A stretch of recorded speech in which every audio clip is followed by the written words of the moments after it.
no solo es que sea posible, es posible y también es deseable y es necesario.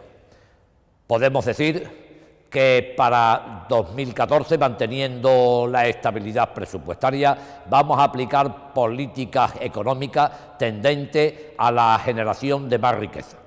También estas políticas, las aplicadas en 2013, nos indican que vamos por la senda adecuada,